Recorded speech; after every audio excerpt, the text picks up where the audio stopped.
Hi everyone, bonjour. J'aimerais tout d'abord souligner que nous sommes réunis sur les terres et les territoires visés par le traité de Mississauga de la Première Nation du Crédit et sur les terres traditionnelles des Huron-Wendat et des Haudenosaunee. I am so happy to be here in Milton today. I'm really glad to be here with my colleague, Minister Marci Ien, with Milton's very own amazing MP, Adam Van Koeverden, who happens to be an Olympian. And thank you very much, Gordon Krantz, Gord, the legendary mayor of Milton. I am really glad to have you here with us too, and I'm glad to have had a chance to chat.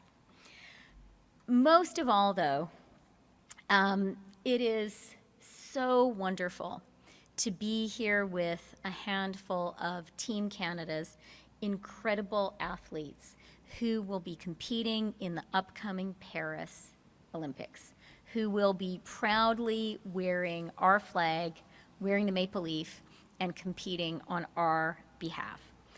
Could we please give them a round of applause? Yeah. We are very proud of you, and it is such a privilege to have met a few of you and to hear about the incredible hard work and dedication that has gone into your training. And you know we're going to be cheering you on in a few weeks. Our government is delivering fairness for every generation, and our plan includes investing in Canada's athletes, like the amazing athletes who are here with us today. They represent us, they wear the maple leaf, and we are so proud of them. We're so proud of you. That's why I'm so glad that with our 2024 budget, our government is investing in athletes across Canada, whether they're competing at the Olympics and Paralympics or in their local arena. Specifically, we're investing $35 million over 5 years and $7 million a year going forward in the Athlete Assistance Program. The Athlete Assistance Program is such an important resource. It provides direct financial support to over 1,800 Canadian athletes who are trying to balance their incredibly intense training with work or school. This additional funding means more money every month for these athletes to help cover training, living, and school expenses while they are preparing to compete for Canada, to represent us at major sporting events, including the Olympics and Paralympic Games. We're also investing $16 million over 2 years in the Sports Support Program to help sports organizations ensure a safe and inclusive environment for athletes. This includes supporting athletes with injuries and with their mental health. Dans le but de protéger nos athlètes, notre gouvernement a investi 10,6 millions de dollars dans la Commission sur l'avenir du sport au Canada. La commission a été lancée en mai afin de recueillir les commentaires de la communauté sportive et de formuler des recommandations sur des mesures concrètes et efficaces pour améliorer la sécurité dans le sport, afin que nos athlètes vivent des expériences sûres et positives. Finally, to make sports more accessible for every generation of Canadians, we're investing $15 million over 2 years to help community sports programs and reduce barriers to participating in sports. It can be expensive to play some sports. Equipment like helmets and skates and hockey sticks can really add up, as so many parents across Canada know. And this funding will help cover some of those costs so everyone can afford to play a sport they love. Nous savons que les athlètes s'entraînent fort et consacrent leur vie à leur sport. Ces investissements permettront aux athlètes canadiens d'exceller dans les années à venir et d'inspirer les futures générations d'athlètes. I'd like to conclude by sharing some good economic news. Last week, Stats Canada reported that the Canadian economy grew 0.3%, showing that the Canadian economy remains resilient. In fact, the Canadian economy grew at an annualized rate of 1.7% in the first quarter of this year. That is stronger than the growth in the United States, and it is the second fastest rate of growth in the G7. The StatsCan Flash estimate is for 1.8% annualized growth in the second quarter. Overall, the OECD expects the Canadian economy to see the second fastest rate of growth among the G7 this year, and the fastest growth in 2025, tied only with the United States. And this comes following the encouraging news we've had on interest rates. Last month, the Bank of Canada lowered interest rates, making Canada the first G7 country to do so. Inflation in Canada has now been within the Bank of Canada's target range for 5 months in a row, and wage growth has outpaced inflation for 16 months in a row. Also last month, the International Monetary Fund released its annual Article 4 review of the Canadian economy, and in that statement, the IMF commended Canada's strong fiscal credibility and economic resilience. Plus particulièrement, l'FMI a félicité notre gouvernement d'avoir respecté les objectifs budgétaires que nous avons présentés dans l'énoncé économique de l'automne de 2023. Ces objectifs complémentent le point d'ancrage budgétaire de notre gouvernement de réduire le ratio de la dette fédérale au produit intérieur brut à moyen terme. Nous avons respecté tous les objectifs du budget 2024. L'FMI a reconnu que l'économie canadienne semble avoir réalisé un atterrissage en douceur.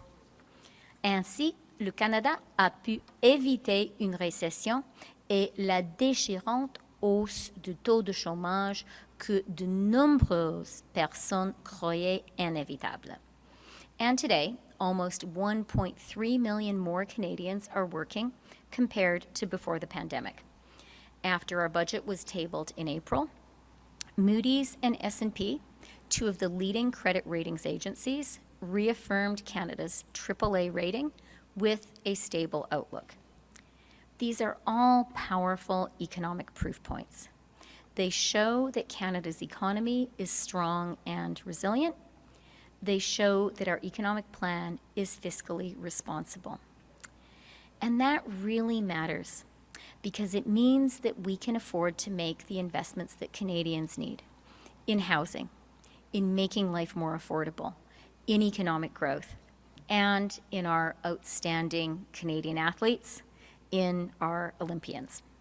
Our government is acting now, and we're acting with purpose, because we know that Canadians are counting on us. Thank you very much, and I will now hand it over to my dear colleague, Minister Marci Ien. Thank you. Hello, bonjour, merci beaucoup, Chrystia.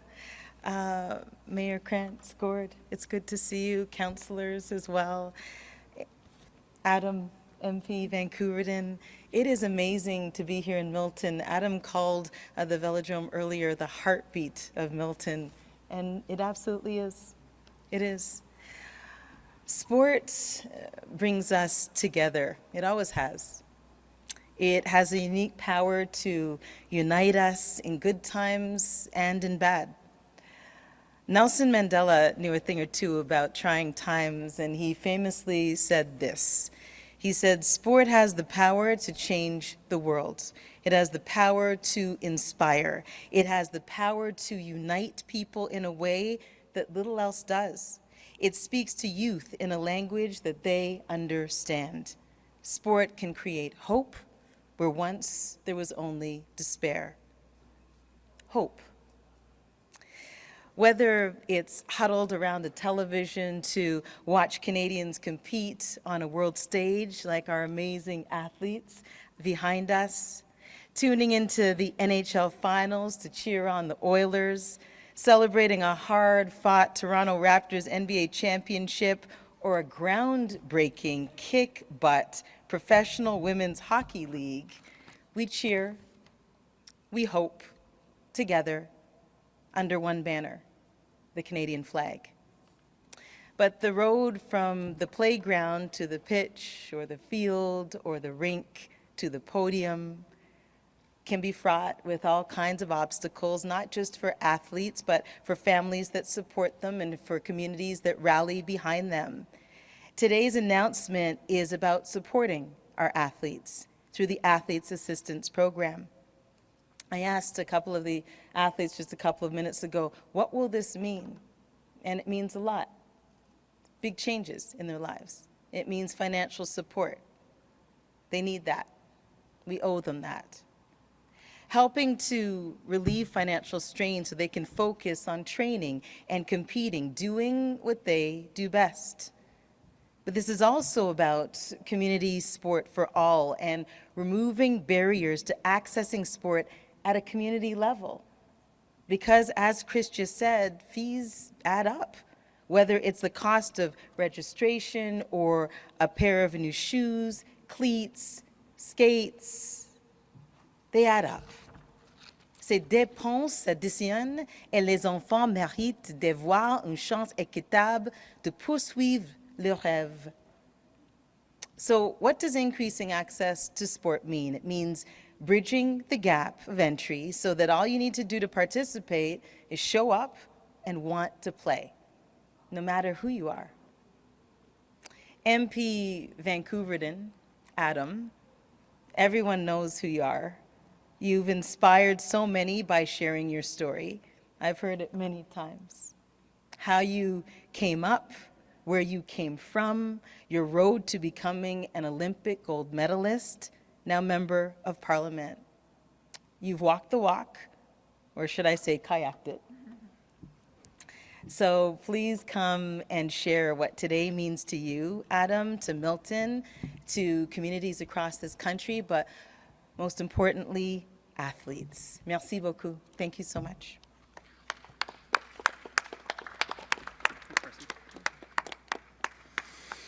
Wow, thanks everybody for being here. Merci d'être ici aujourd'hui, tout le monde. C'est un jour extraordinaire pour des athlètes, pour Canada, et pour notre économie. That's great news. Thank you very much for that update.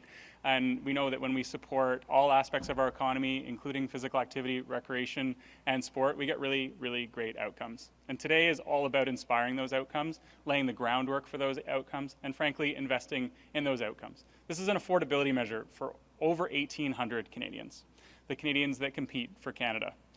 For almost 20 years, I was one of those athletes. I grew up in community housing, just a little bit south of here. And when I told my mom that I could get my university paid for in a monthly check just by making the national team, it made a really big difference in my life. And this is a real full circle moment for me, not just because I've got two of my friends from the Burloak Canoe Club here who are now competing for Canada, or friends from Milton that call this place home from a training perspective in Jackie and Carson, but just because we are continually investing in the things that make a difference for Canadians. It's been a challenging couple of years here in Milton, from coast to coast to coast. There's been a lot of curveballs thrown our way. There's been a lot of upheavals in our economy. But when I think of some of the highest moments of the last couple of years, watching Kelsey Mitchell in the middle of a pandemic win gold medals for Canada on a track just like this one in Tokyo, or watching our amazing Toronto Raptors win that championship. Sport truly brings us together, and whether it's through investments in community sport for all, which through the last 4 years we've invested over $60 million in this program, and it's had a resonating impact right across this country. And on that side of the equation, we're not talking about high performance. We're talking about making sure that all kids have access and everybody feels welcome, and that sport, physical activity, and recreation doesn't have these high walls built up around it, that it's a universally accessible opportunity for absolutely everyone. And I know that about $5,000 of that $60 million ended up right here in the velodrome through the Hop On program with Cycling Canada. getting young kids on a bike for the first time ever in their lives, giving them that mobility, that freedom, and that opportunity to ride a bike. And one of my favorite athletes and a great activist as well is LeBron James. And he used to talk about how a bike changed his life when he was young because it allowed him to leave his community for the first time and go out and just be out in and around where he grew up in Akron, Ohio. And it's the same thing here in Milton. This is a big community. Kids want to get around. They want to have access to whether it's a shop or a park, or they just want to go and see their friends. The Hop On program is providing that accessibility through the Community Sport for All initiative. But back to national teams, in less than a month, Team Canada will take the stage at the Paris Olympics. And a month after that, our amazing Paralympians will compete for gold in Paris. And everybody loves watching those athletes compete. We get so excited when they win gold medals and they come home with incredible stories of triumph, whether they succeed or not. And you know, I'm blessed to have had a career where I've had lots of highs and lots of lows and everything in between. But those stories are part of our Canadian fabric. And they tell the stories of the Canadian experience. And they're diverse, they're different, but they all inspire us to be better every single day. So we're doing a little bit to support our national team athletes. For those watching back home, all 1,800 national team athletes are getting a little raise from the federal government today. And it's because Chrystia Freeland, our amazing finance minister, and Marci Ien, our amazing minister of lots of, it's a long title. Women and gender equality, know that these investments really pay off, and they certainly do. I'm so proud to be part of this government, and I'm proud to work with amazing ministers like this. I'm also proud to work in a community that invests right here, and to speak a little bit about how much this velodrome, the beating heart of Milton, means to us here at home. I'd like to invite His Worship, Canada's longest serving mayor ever, Gordon Krantz, to the podium. Wow. Well, Adam, thank you very much for that. And first of all, a great big welcome. And of course, Krista and Marci, we're on first name basis. We've already established that. But on the serious side, a great big welcome to the velodrome in Milton here. The announcement that the Deputy Minister just made is very significant, not only to the velodrome in Milton here, but to athletes all across the nation. And of course, my fingerprints are all over this facility here, and I question my own sanity back in the day when we were talking about when we were supporting. But if you don't risk every once in a while, it's not going to pay off, and it really has paid off tremendously. And of course, the young gentleman that I'm about to introduce in just a moment, it's a testament to that. If you buy into supporting sports, it'll come back home to roost. And of course, we've got a bunch of athletes, not only from Milton, the region of Halton, the province of Ontario. They come here to train from internationally and nationally as well to this facility here. So this will just go a long way to supporting those young athletes like Carson that's coming up here right now and sharing some of his stories. So welcome, Carson, one of the great athletes.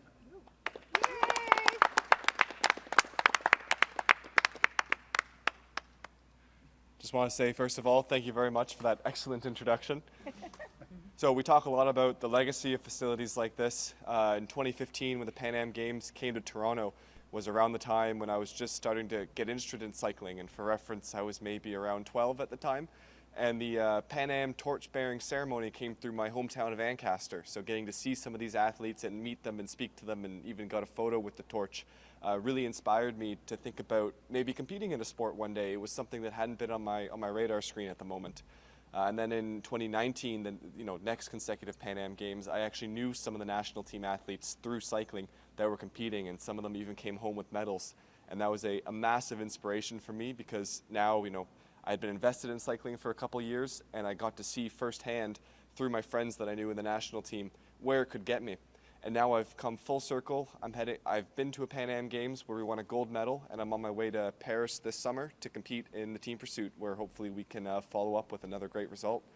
We've talked a lot about today the AAP support for athletes, and firsthand what this means for me is it means I don't have to make compromises. I don't have to make decisions between getting maybe some of the recovery I need or the equipment I'm required to replace, or even just groceries.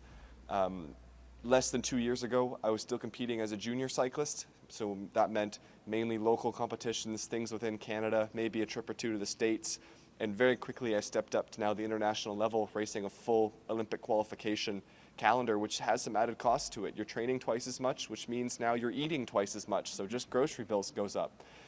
So now to be part of the team and beyond the Olympics, knowing that I have this consistent support month in, a check is arriving, and now knowing that that amount is going to increase, it just gives me, a lot more security to keep doing what I'm doing and put myself in a position to perform at the best at the Olympics this summer and beyond. So that's my 2 cents, and now I'm going to introduce you to my wonderful teammate, Jackie Boyle.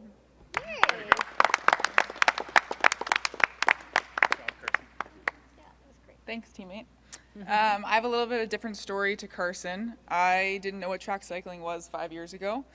I transferred from volleyball at university, and so obviously this building was built in 2015 for the Pan Am Games. I found out what track cycling was in 2019, and I'm headed to Paris as well in 4 weeks' time. And so in terms of the Athlete Assistance Program, which is the AAP, that is our stable form of income as an athlete in Canada, not just cycling, but every sport across Canada. And so having this increase, it gives me goosebumps just standing here, although it's not much to the naked eye for an athlete to have that increase per month to either help with rent, to be in the facility, in the location that they want to train. For me being in Milton, this has provided me access in order to pay rent here, in order to train here full time with the teammates that I love, and that we will be heading to Paris together. And so it gives me goosebumps to hear this. It's amazing news, and I'm very, very grateful not only to represent Canada, but to be able to have that stable funding so that I can focus on performing versus having a part-time job to cover expenses. So thank you. Thank you.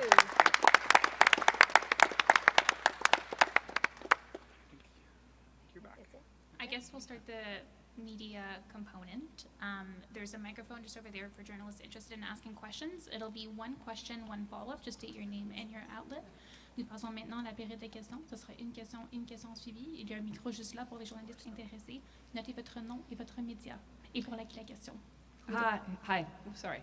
Laura Stone, Globe and Mail, Deputy Prime Minister. I wanted to ask you, it's our understanding that you hosted some Toronto MPs at your home last night. Can you outline for us how that came about, what they wanted to talk to you about, and how you addressed their concerns about the fallout from the St. Paul's by-election? So I would say that's not entirely accurate. John McKay is the chair of the 416 caucus, and he chaired an in-person meeting of some 416 caucus members. I offered my backyard because it's in a central location. So we did have a meeting. John chaired it. I think it was a really, really valuable opportunity for us to talk with each other, to talk about the results of the by-election, to talk about what they mean, to talk about hearing what Canadians are telling us, and to talk about working really, really hard to do a better job of delivering for Canadians on the things that they need, on housing, on affordability, on economic growth, and doing it all in a fiscally responsible way so that interest rates can continue to come down. Excuse me, and can you address the calls for change that are coming from some prominent Liberals who say, following that by-election, something significant needs to happen. The leader needs to change, some sort of policy development needs to happen. There needs to be a symbol that the party is listening to the results, and there has to be a reaction to that. Do you think that that your government needs to make a significant change here? The Prime Minister has my full support. I know he has the full support of Cabinet, and I know he has the full support of the vast, vast majority of Liberal MPs. The people of Toronto St. Paul's did send us a message, and it is absolutely incumbent on us to hear that message. That message was, things are hard. Life is really challenging right now, and you, our government, need to do a better job delivering for us on the things that matter in our lives, make You need to do a better job making life easier for us. And I think we are collectively absolutely committed to doing that. We are committed to delivering on housing, getting more homes built faster in Toronto, in Milton, across the country. We are committed to delivering on making life more affordable for Canadians. We're talking today about making life more affordable for our brilliant Olympian athletes, but we also need to make life more affordable for families with kids, with things like early learning and childcare. We need to make life more affordable by delivering dental care, by delivering pharmacare. We need to do that. We need to make life better for Canadians by delivering economic growth, by investing in jobs and growth. And we need to do it all in a fiscally responsible way so that interest rates can come down, because we recognize that interest rates have started to come down. That is really good news. But high interest rates are still a real burden on people across the country. So, yeah, Canadians, people in Toronto, St. Paul's, they sent us a message. They said, work harder, deliver for us. Things are hard for us. We expect you to work hard and deliver results and make things easier. And that's what we are totally committed to doing. Next question. Prochaine question. Kurt Brownwich, Global News, also for the Deputy Prime Minister. If you could approach the podium again and just make sure I appreciate it. How concerned are you about U.S. retaliation on Canadian companies due to the digital services tax? Thank you for the question. And I think it's worth starting by being very, very clear that Canada's preference is and always has been a multilateral solution on the DST, a multilateral agreement around Pillar 1. Canada also has been and continues to be engaged in bilateral conversations with the United States about a win-win outcome for our two countries, which are so closely connected. When it comes to the DST, Canada has played a big role, and we as a country made a big sacrifice in the work towards a multilateral solution. And we made that sacrifice by agreeing to pause our DST. We committed to doing that until the end of 2023 because there was an international commitment to get Pillar 1 done by then. That didn't happen. And we didn't get Pillar 1 done by the end of June either. And it was simply not reasonable, not fair for Canada to indefinitely put our own measures on hold.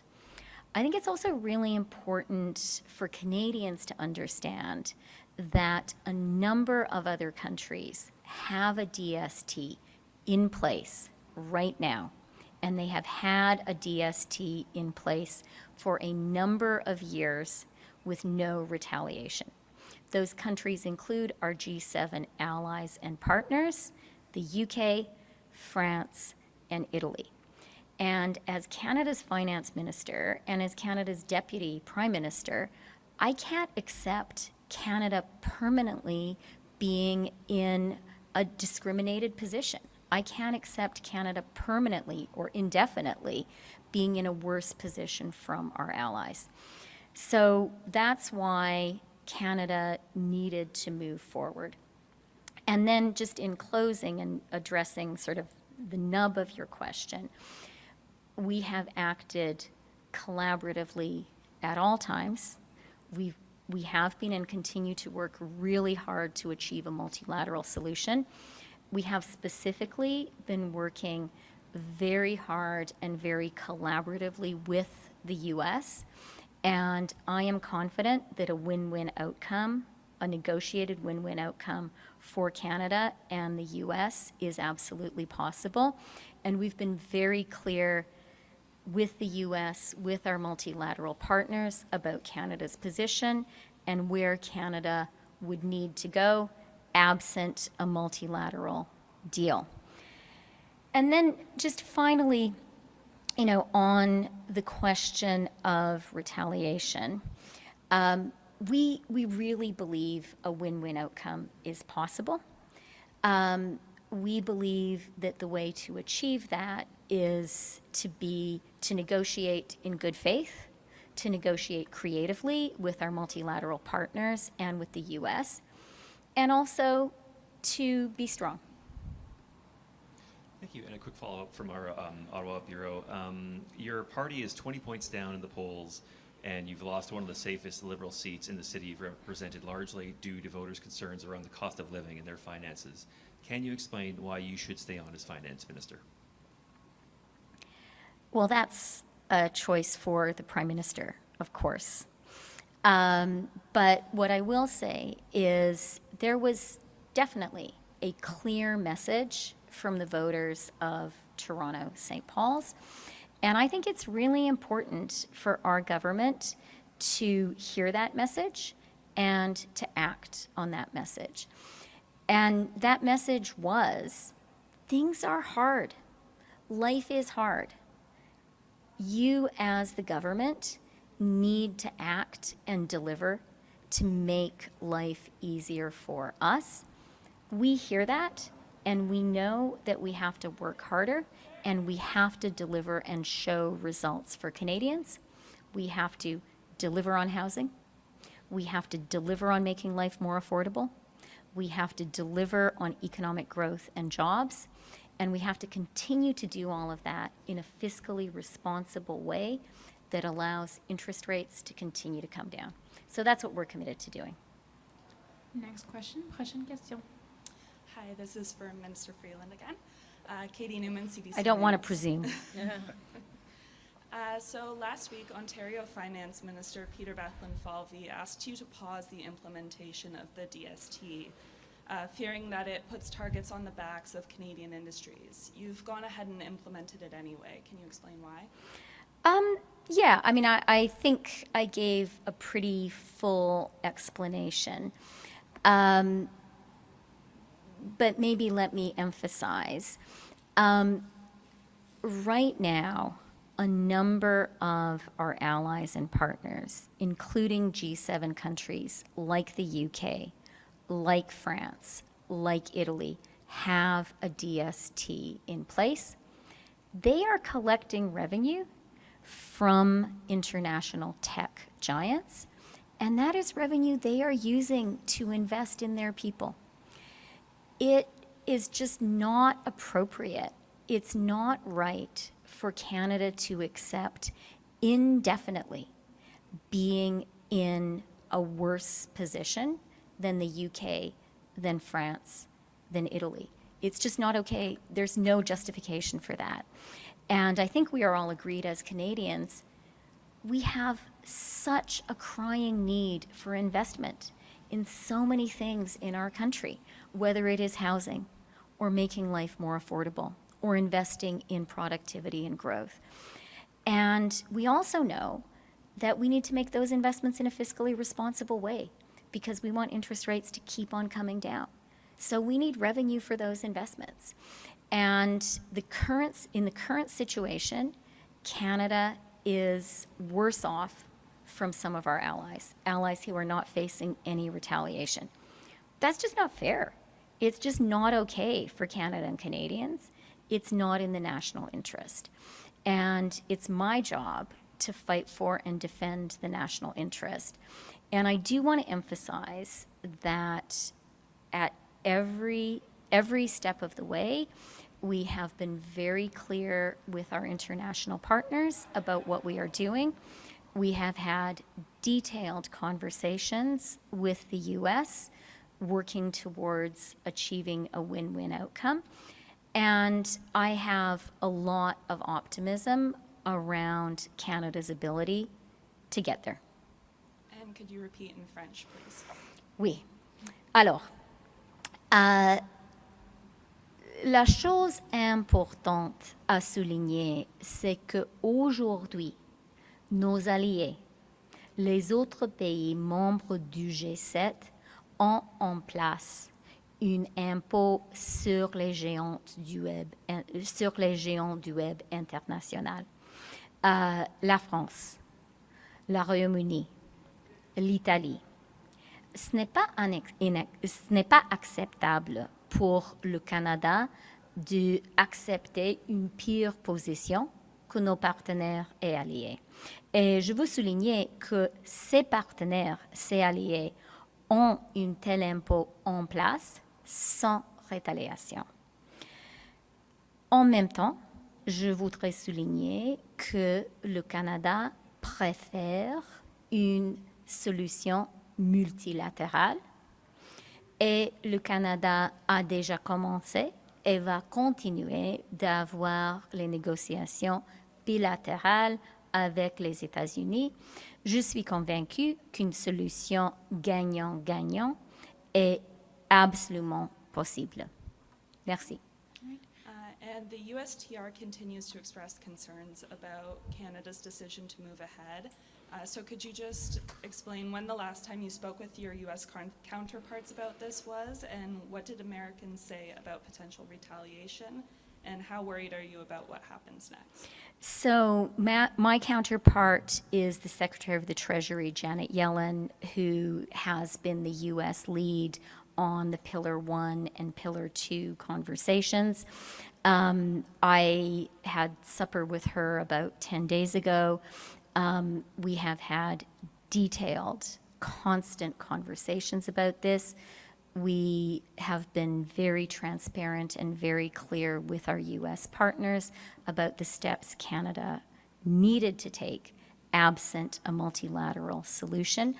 And we have had and continue to have detailed, substantive conversations with our U.S. partners about a win-win outcome for Canada and the United States. And that's something that we are very committed to working on, and I am optimistic that we can achieve. And I do really want to underscore here, a number of other G7 countries, a number of other partners of Canada and the US, UK, France, Italy, to name just a few, currently have a DST in place and are not subject to US trade retaliation. And you know, as Finance Minister and Deputy Prime Minister, I just can't accept Canada indefinitely being in an inferior position to other countries who are our partners and allies. Et en français. On parle très... mon homologue aux États-Unis, c'est la secrétaire du Trésor, Madame Janet Yellen. On parle souvent avec Madame Yellen. J'ai soupé avec elle il y a quelques jours. On était très clair et très transparent avec nos alliés et nos partenaires au niveau multilatéral d'OCDE et aussi avec nos partenaires aux États-Unis concernant la position du Canada. On a déjà parlé beaucoup, négocié avec les États-Unis concernant une possible résolution gagnant-gagnant pour le Canada et les États-Unis. On a fait beaucoup de progrès et je suis optimiste que ce sera possible pour nous d'avoir une résolution gagnant-gagnant pour le Canada et les États-Unis. Merci. Next question. Prochaine question. Okay, that concludes today's press conference. C'est une fin de la conférence de presse. Thank you. Thanks a lot. Thanks for being here. Thank you. Yeah, and yay for the athletes. Yeah.